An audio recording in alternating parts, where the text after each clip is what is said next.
तो जब मैं छोटा था तो एक वीडियो गेम खेला करता था, मारियो। आप में से कुछ लोगों ने शायद खेला भी होगा। तो उसमें जब सेकंड स्टेज आती थी तो उसमें एक प्राणी मिलता था, हेलमेट, जो कुछ कछुए के जैसा होता था और उससे आपको हालांकि बचना होता था। और दो पिलर्स होते थे जिसके बीच में वो घुमा करता था इधर से उधर, left to right left to right, और उससे बचते हुए आपको वो जो जगह थी क्रॉस करनी होती थी। पर उसमें एक खूबी और थी कि यदि आपने उसके केवल सर पर मार दिया तो एक तरीके से कछुए का सर जैसे उसके जो उसका कवर होता है उसके अंदर घुस जाता है, वैसे ही उसका भी सर अंदर घुस जाता था, या मान लीजिए टूट जाता था। ऐसा होने की स्थिति में फिर वो उसकी स्पीड बढ़ जाती थी और वो उन दो पिलर्स के बीच में एक अंधा प्राणी बन करके टकराता रहता था और आवाज़ भी आती रहती थी, दू दू दू दू दू दू दू।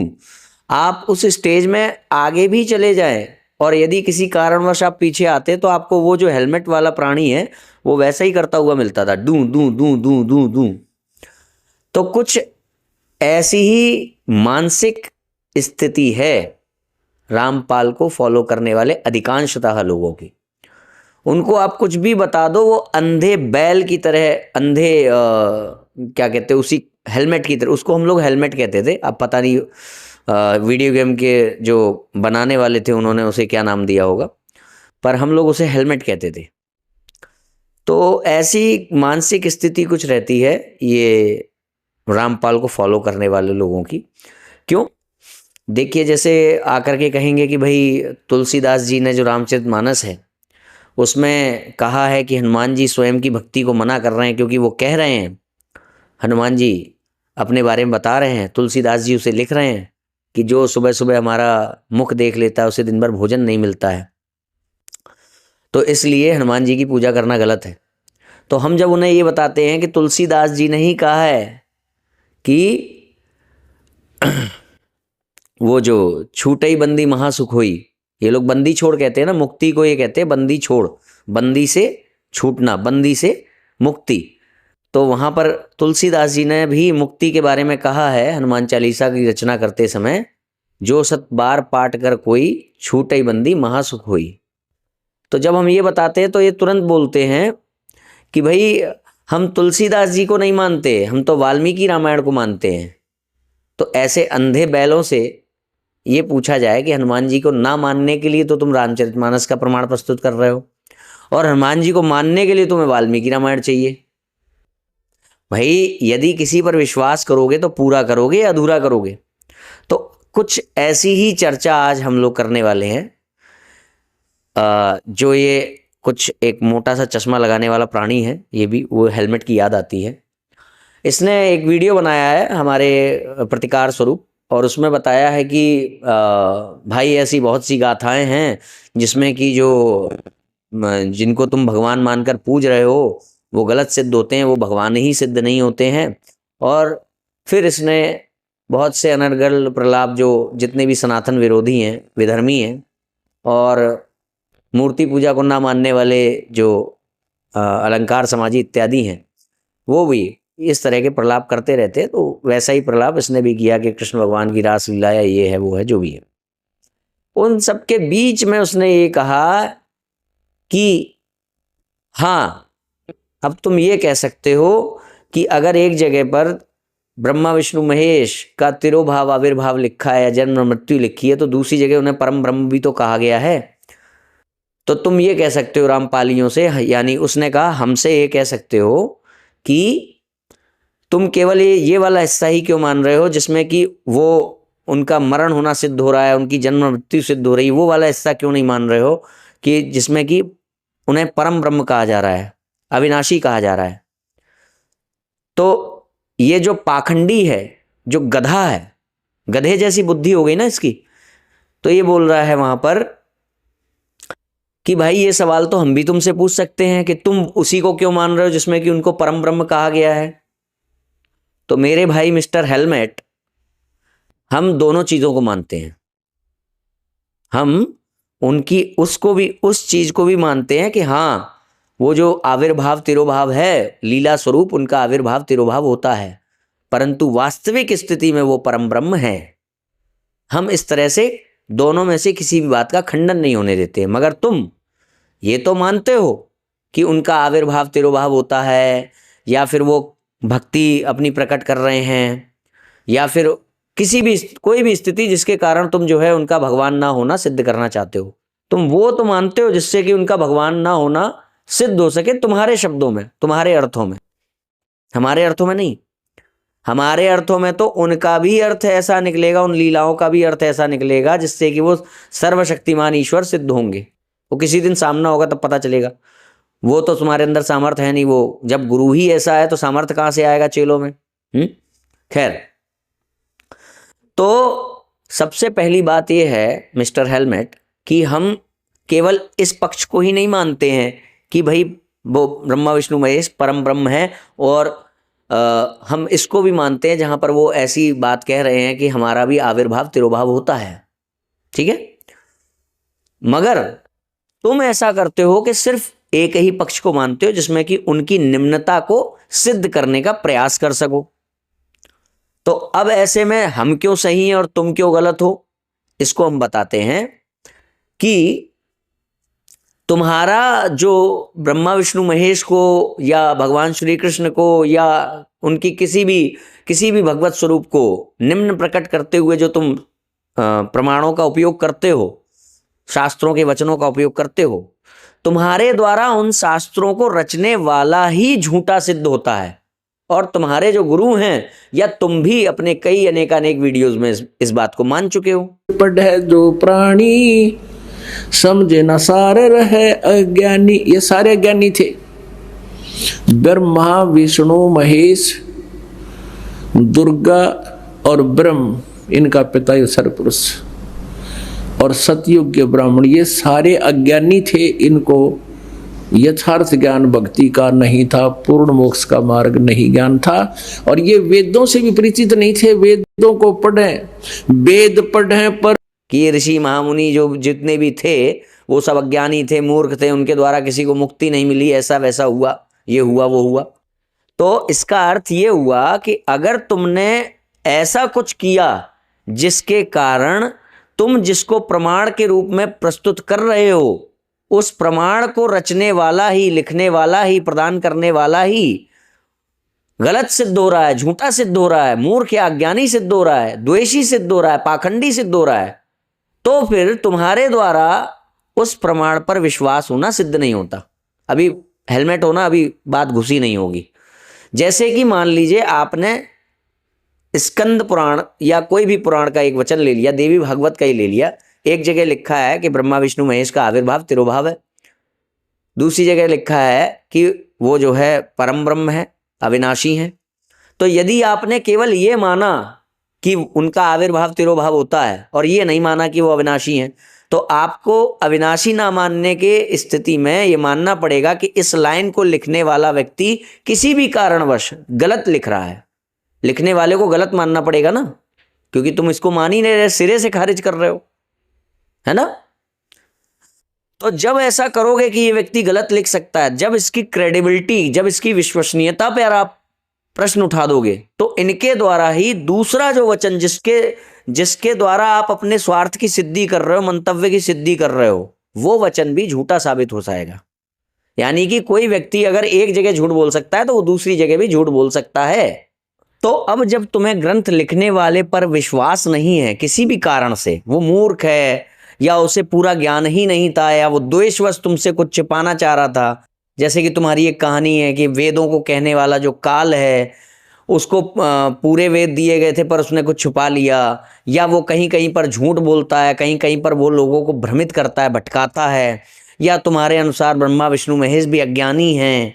तो जब तुम्हारा इन ग्रंथों को प्रदान करने वाले के ऊपर विश्वास होना सिद्ध नहीं होता है, तो उनकी कही हुई किसी भी बात के आधार पर अपनी कोई बात को सिद्ध करने का प्रयास कैसे सही सिद्ध हो सकता है। जैसे कि तुम उनके कथनों के आधार पर, जिसको तुम मूर्ख कह रहे हो, उसके कथनों के आधार पर कह रहे हो कि ब्रह्मा विष्णु महेश की जन्म और मृत्यु होती है। अरे भाई क्यों? मूर्ख ने हो सकता है यहां भी मूर्खता करती हो। दूसरी बात, तुम ये कह रहे हो कि उन्होंने तत्वदर्शी के पास जाने को कहा है। अरे भाई क्यों? जो तुम्हें भटकाना चाहता है, जो मूर्ख है, जो झूठ बोल सकता है, हो सकता है उसने जो ये तत्वदर्शी की निशानी बताई है वो भी गलत हो। समझे ना मिस्टर अंधे गधे? तो इसलिए यदि किसी व्यक्ति की, यदि किसी ग्रंथ की एक भी पंक्ति पर आपको विश्वास नहीं है, तो उस ग्रंथ को रचने वाले महानुभाव के द्वारा कही गई किसी भी पंक्ति पर आपका विश्वास होना सिद्ध नहीं होता है। तो यदि अगर तुम कह रहे हो कि काल ने भगवत गीता बोलते समय लोगों को भटकाया है, काल लोगों को भटकाता है, या काल मूर्ख है, या काल अज्ञानी है, तो काल यदि बता रहा है कि तत्वदर्शी की पहचान ये है, तो वो पहचान सही पहचान है ये जरूरी नहीं है, क्योंकि काल तो मूर्ख है, काल तो झूठ बोलता है ना। बहरहाल इस पूरे अंधे हेलमेट्स की भीड़ में एक व्यक्ति ऐसा मिला जिसने इस बारे में बात की पहली बार, कि एक जगह अगर ये लिखा है और दूसरी जगह ये लिखा है तो इसी को क्यों माने, इसको क्यों ना माने। इनका कहना यही था भाई साहब का कि जिस बात को तुम मानना चाहते हो वो क्यों माने, जिस बात को हम मानना चाहते हैं वो क्यों ना माने। तो पहले तो मिस्टर हेलमेट ना मालूम है ना, वही जिसका सर टूट गया है, अब वो अंदर घुस गया, वो दो खंभों के बीच में दू दू दू दू ऐसे कर टकरा रहा है, वही हेलमेट। तो मिस्टर हेलमेट, बात ऐसी है, सबसे पहली बात तो मैंने आपको बता दी कि हम दोनों में से किसी एक चीज को नहीं, दोनों को मानते हैं। लीला स्वरूप उनका आविर्भाव तिरोभाव मानते हैं, और वास्तविक स्थिति में हम मानते हैं कि वो परम ब्रह्म है। और ऐसा करने पर शास्त्र को रचने वाले का कोई भी वचन खारिज नहीं होता, गलत सिद्ध नहीं होता, झूठा सिद्ध नहीं होता, जिसके कारण हमारा उन्हें प्रमाण के रूप में स्वीकार करना सिद्ध हो पाता है। मगर तुम उनके किसी एक वचन को सिरे से खारिज करते हो, जिसके कारण तुम्हारा उन पर विश्वास होना सिद्ध नहीं होता। जब तुम्हें विश्वास ही नहीं है तो उनके आधार पर तुम ये कैसे मान सकते हो कि नहीं भाई वो जो है उनका आविर्भाव तिरोभाव होता है। जब तुम्हें वेद व्यास जी की लेखनी पर विश्वास नहीं है किसी भी एक जगह, तो उनकी किसी भी एक जगह की लेखनी पर आपका विश्वास कैसे हो सकता है? ठीक है। दूसरी बात ये आती है कि शास्त्रों में ही दिया गया है कि ये जो वेद शास्त्र पुराण हैं, इनको सबको मनुष्य भले ही पढ़ ले, मगर गुरु के बिना उसकी मति भ्रष्ट हो जाती है। तो अगर आप बात करते हैं पुराणों को जानने वाला होने की, तो प्रश्न ये बनता है कि आपका गुरु कौन है? आप कहोगे कि तत्वदर्शी रामपाल, जेलधाम निवासी। तो फिर हम पूछेंगे उसका गुरु कौन है? भाई आपको पुराण का जो अध्ययन है, शास्त्रों का अध्ययन, कम से कम उन शास्त्रों का जिन शास्त्रों में यह कहा गया है कि उनको गुरु के सानिध्य में ही पढ़ें, उन शास्त्रों का अध्ययन आपके पास गुरुओं के द्वारा आना चाहिए, है ना।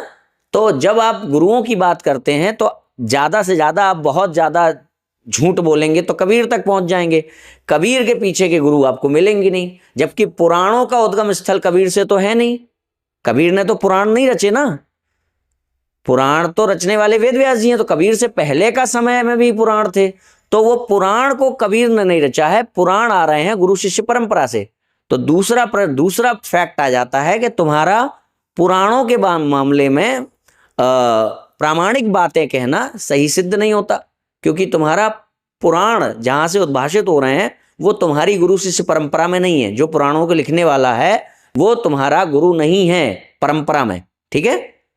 कबीर, तुम्हारे अनुसार कबीर ईश्वर है, कबीर ने अपना वो वेद लिखा है, सूक्ष्म वेद, उसका कोई गुरु नहीं है। हालांकि कबीर दास जी के गुरु थे रामानंदाचार्य जी, उस तरह से देखेंगे तो आप वेद व्यास जी से जुड़ जाएंगे। मगर डायरेक्ट जब आप कबीर से ही मानते हो कि कबीर अपने आप में भगवान है, तो हो सकता है वो भगवान हो, तो मान लो, ले जाओ अपने पास, कोई दिक्कत नहीं है। हम नहीं मानते, हम तो उन्हें भगवान का भक्त मानते हैं। खैर, तो बैक टू द पॉइंट कि वेद व्यास जी ने पुराणों की अगर रचना की है तो वेद व्यास जी उसमें बता रहे हैं कि इनको किससे समझना है? परंपरा प्राप्त आचार्यों से। तो इसलिए क्योंकि तुम्हारे पास वेद व्यास जी वाली परंपरा नहीं है, इसलिए जो पुराणों का अर्थ तुम करोगे वो नहीं माना जाएगा, और जो हम करेंगे वो माना जाएगा, ठीक है। दूसरी बात कि एक बात तो मैंने पहले बताई दी कि तुम्हारे अनुसार पुराण को रचने वाला ही गलत सिद्ध हो रहा है, तुम ऐसा उसका अर्थ कर रहे हो। तो जब तुम्हारे अनुसार पुराण को रचने वाला ही गलत सिद्ध हो रहा है, तो उस पुराण के किसी भी बात पर विश्वास होना कैसे सिद्ध हो पाएगा? अब दूसरी इससे आगे की बात आती है कि चलो मान लिया कि आप पुराण की एक बात को कह रहे हो कि हाँ ये सही लिखा है, ये गलत लिखा है, इसका फैसला कैसे करोगे? अब तुम अगर कहोगे कि तत्वदर्शी करेगा, तो तत्वदर्शी तब बन पाएगा ना कोई, जब वो तत्वदर्शी आप किसी को इन शास्त्रों के आधार पर ही तो कह रहे हो। इन शास्त्रों का अभी तक फैसला नहीं हुआ है कि कौन सी लाइन सही है और कौन सी लाइन गलत है। जब तक ये निर्णय नहीं हुआ है तब तक आप इनमें से किसी एक लाइन के आधार पर किसी को तत्वदर्शी कैसे कहोगे? है ना? ये समझ में नहीं आ रहा होगा तो थोड़े बुद्धिजीवी वाले लोग हैं वो समझ पाएंगे। ये सब चीजें तार्किक है ना, बहुत ज्यादा लॉजिकल चीजें हैं, और तुम वो हेलमेट दो खंभों के बीच में दू दू दू दू, है ना? तो ये तो रही अब एक बात। अब मैं तुम्हें तुम्हारे प्रैक्टिकल से समझा देता हूं।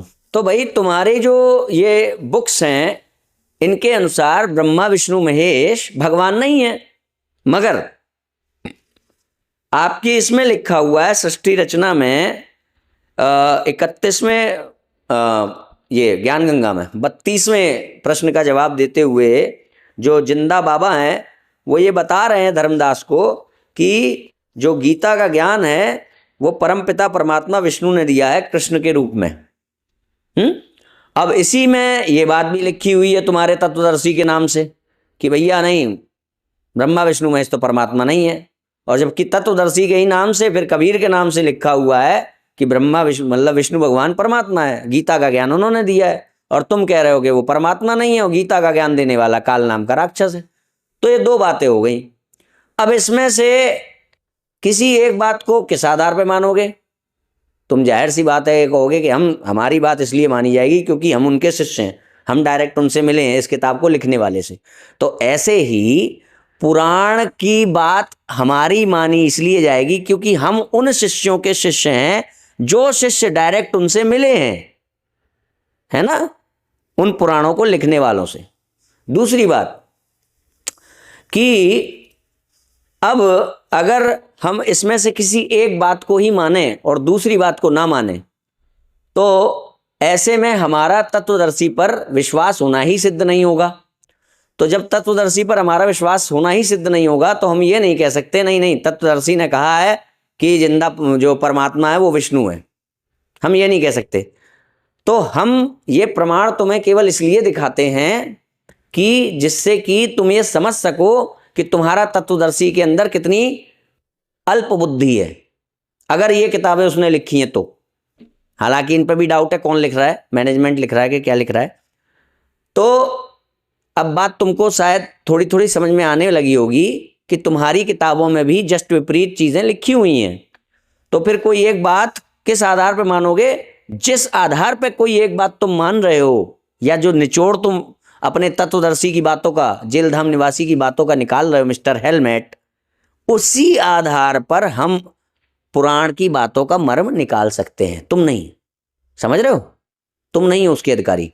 दूसरी बात यह है, अंततोगत्वा बात यह आ जाती है। हाँ, इसमें मैं एक बात और जोड़ दूंगा कि हम जो है तुमको सिद्ध कर रहे हैं कि देखो तुम्हारे तत्वदर्शी ने भी विष्णु को परमात्मा कहा है। अब तुम ये मत कहने लगना कि अगर तत्वदर्शी को मानते हो तो उसकी सारी बातें क्यों नहीं मान रहे हो, क्योंकि हमारे लिए विष्णु भगवान को परमात्मा, परम ब्रह्म, परम अक्षर ब्रह्म, समझ गए, मानने के लिए हमें तत्वदर्शी की आवश्यकता नहीं है, हमारे पास पर्याप्त प्रमाण हैं। हम तुम्हें ये बता रहे हैं कि जिसको तुम प्रमाण मानते हो वो भी बोल रहा है। और यदि दो बातों में एक बात निकालने का यदि दो बातों में मिला करके सामंजस्य की बात को निकालने का नियम तुम यहां पे लागू करोगे तो फिर तुमसे पूछा जाएगा कि ये नियम पुराणों में क्यों नहीं लागू कर रहे हो। समझ रहे हो ना? और 100 की सीधी एक बात मेरे भाई, 100 की सीधी एक बात भाई, तुम पुराणों में, वेद शास्त्रों में, स्मृति, अन्य स्मृति ग्रंथों में बुराई दिखा दिखा के क्या साबित कर रहे हो कि उन ग्रंथों के द्वारा जो भजनीय हैं, उन ग्रंथों के द्वारा जो प्रतिपाद्य विषय हैं वो सब गलत हैं। तो मत मानो ना भाई, तुम यही तो साबित करने में लगे हो। तुमने आज तक पुराण वगैरह जो जितने भी स्मृति ग्रंथ है, तुमने ये बताया है कि देखो देखो इनकी पूजा नहीं करनी चाहिए क्योंकि ऐसा ऐसा लिखा है। अबे तुमने ये क्यों नहीं कभी बताया कि कबीर की पूजा करनी चाहिए? कहां लिखा है? हैं? और तुम जो कवि से कबीर बनाते हो, तो फिर अगर मान लो वो कवि कबीर ही है, हालांकि तुमने अग्न्या को अधन्या कर दिया है, कभी मिलोगे ना सामने तब बताऊंगा। अग्न्या को जो तुमने अधन्या किया है, कवि को जो तुमने कबीर किया है, अपने मन से अपने मनगढ़ंत शिवराम आपटे की बात को मानो कि ब्रज शब्द का अर्थ जाना होता है, मगर शिवराम आपटे की दूसरी बात को मत मानो कि कवि का अर्थ कहीं नहीं लिखा कबीर होता है, अग्न्या का अर्थ कहीं नहीं लिखा कि बिन ब्याही वो होता है कुमारी गाय, है ना। तो ये जो है तुम्हारी स्टाइल है कि भाई अपने हिसाब से कहीं से भी कोई चीज उठा के दिखा दी। अरे भाई वेदों में कवि के द्वारा तुम्हारे कबीर की ही बात की गई है, तो फिर कहीं पे लिखा तो होना चाहिए ना कि हाँ ये वही कबीर है जिसकी वेदों में बात की गई है, और जहां पे लिखा हो वो हमारे द्वारा स्वीकार्य भी तो होना चाहिए। अगर वेद व्यास जी के या फिर ब्रह्मा जी के द्वारा प्राप्त होने वाले वेद आदि शास्त्रों से तुम ये निकाल रहे हो कि ये इसमें देखो कबीर की बात हो रही है, तो उनके द्वारा ही कहीं पर ये मेंशन होना चाहिए ना कि ये वही कबीर है जो तुम्हारा वाला कबीर है, ये वही कबीर है जिसकी बात वेदों में हुई है। जैसे कि अगर विष्णु की बात वेद में हुई, शिव की बात वेद में हुई, तो जिनको हम मानते हैं वेद व्यास जी, उनके द्वारा रचित जो अन्य ग्रंथ हैं उसमें उन्होंने बताया ना कि हाँ वेदों के द्वारा ऐसी, यही है विष्णु जिसकी वेदों द्वारा बात होती है, यही है शिव जिनकी वेदों द्वारा बात होती है। तुम्हारा कहाँ है वो?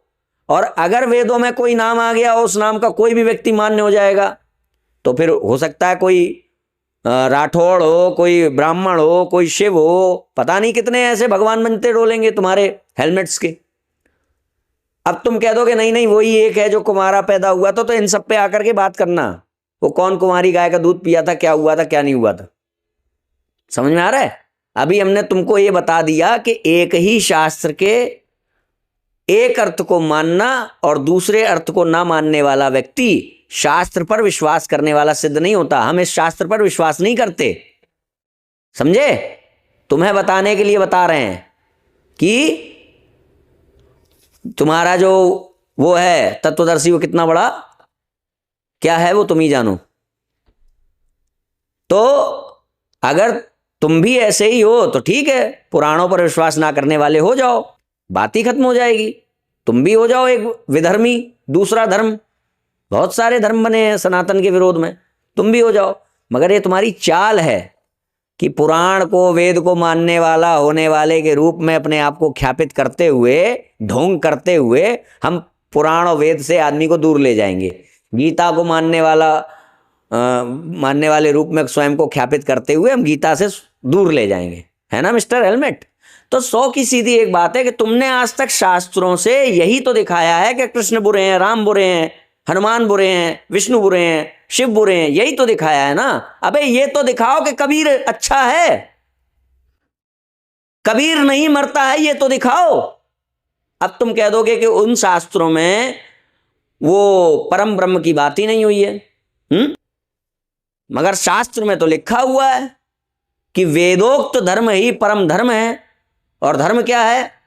धर्म का वास्तविक फल मोक्ष है। और लो, तो वेदों के अनुसार मिलने वाला धर्म ही धर्म है। वेदों में बताया गया जो जीवन और मृत्यु से मुक्त होने वाला जो कारण है, उसके अलावा और कोई रास्ता नहीं है जो तुमको जीवन और मृत्यु से मुक्त करा सके, मोक्ष दिला सके। ये तो दिया गया वेदों में। अब तुम वेदों को पढ़ाकर, पुराणों को पढ़ाकर यही तो सिद्ध कर रहे हो कि वेदों को और पुराणों को क्यों नहीं पढ़ना, क्योंकि इसमें जो जो प्रतिपाद्य विषय है उन सब की बुराई है। तो भाई मत मानो ना वेदों को पुराणों को, क्यों मानने वाला होने का ढोंग कर रहे हो? जाओ अपना सूक्ष्म वेद पढ़ो और उसके आधार पे भक्ति करो। तुम जो ये रायता फैलाते हो कि भाई हम तो वेद और पुराण को मानने वाले हैं, और मानते क्या है कि उसमें जिन जिन की बुराई की है हम वो बता रहे हैं तुम्हें आकर के, हाँ, कि किस किस की बुराई की गई है। अरे बताना है तो ये बताओ कि जिसकी तुम भक्ति करवा रहे हो, भक्ति कहां लिखी है उनमें? कहीं नहीं। शास्त्रार्थ में रविदास से हार गए थे कबीर, और कबीर को हराने वाला शास्त्रार्थ किससे आ रहा था? शंकराचार्य से। नाम याद होगा, शंकराचार्य, समझे? और उसके बाद रामानंदाचार्य जी के पास जाकर के उनका शिष्यत्व प्राप्त किया और भगवत भक्ति की। पुराण में लिखा है। नहीं मानते हो तो पूरा मत मानो, मानते हो तो पूरा मानो। जैसे कि इसको मानते हो तो पूरा मानते हो ना, आना बताऊंगा इसी से खोल के। ऐसी ऐसी चीजें निकलेंगी ना तुम्हारी किताबों से, सोचोगे मट्टी का तेल छिड़क करके आत्महत्या कर लें। मैं ही बचाऊंगा फिर तुम्हें, समझे? इतनी बार कहा है, नंबर दिया है 7408301869। फोन कर लो, मेरे चैनल पर मत आओ, किसी बीच के चैनल पर चर्चा कर लो भाई, तिया पांचा हो जाए।